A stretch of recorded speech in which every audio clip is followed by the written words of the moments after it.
Hello avid royal watchers, welcome back to the channel. In today's news, the Stratham Rose. This week we should have seen Her Majesty loan at least one of these beauties or any of the dozens she owns to her granddaughter Princess Beatrice for what should have been her wedding date today. Prince Harry's former girlfriend Cressida Bonus was intriguingly set to marry another man named Harry, James Middleton, and was going to wed French woman Elisa Trevenant, and Princess Alexandra of Kent's granddaughter was set to get hitched to a Swedish art collector. However, the most coveted of all these embossed cream invitations winging their way around Chelsea and Kensington was to Princess Beatrice's wedding to dashing British-Italian property developer Edoardo Mapelli Mozzi. Today, May 29th, should have seen the couple wed at the Chapel Royal at St James's Palace, followed by a swanky do in the garden of Buckingham Palace. Then a terrible march of COVID-19 meant the cancellation of their nuptials with no new official date currently set. Obviously, this would have been a personal blow to Beatrice, who has ended up with the unfortunate notoriety for being unlucky in the love department. The last year or so has been the most tumultuous in decades for the Queen and her family, managing to lose 3 working members of the royal family in the span of only 2 short months.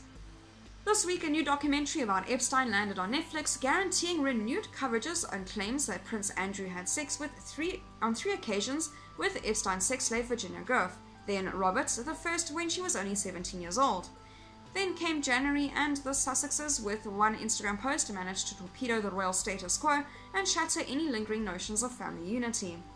All of which is why Bea and Edo's wedding, despite only starring second-string players in the royal cast, mattered so much as a speedy means of changing the prevailing royal narrative. Friday should have been a red-letter day in the royal calendar, a chance for every HRH worth their garter sash to dust the dog hairs off their morning coats, or to get on the blower to ask Philip Tracy to whip them up a new flower-stone fascinator. This is what the Queen and her courtiers do best: give the British public and the world a delicious jolt of grandeur with a love story thrown into boot.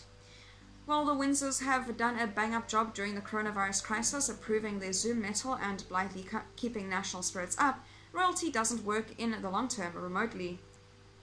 Even though UK is slowly reopening, it is highly unlikely that anyone would even consider rescheduling the wedding until the Queen could attend it, and at that stage it could be months away.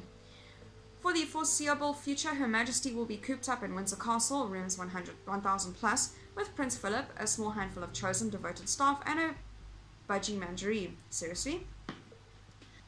Courtiers, however, will surely want to get the princess's wedding back on track as soon as possible, both safely and practically. The Queen is said to be exceptional at taking the public temperature, and she would know what the sight of Princess George, Louis, and Princess Charlotte in adorable flower boy and girl get-ups is the balm the UK desperately needs after a terrible year. Assuming that there is no pernicious second wave and that Britain will, like the rest of the world, slowly, tentatively return to some sort of normality, then September would be the first month that could even be a vague possibility. However, there is only one thing that trumps a royal wedding for this sort of hit of feel-good publicity: a baby. That is all for today's news. Thank you very much for watching. I'll see you next video.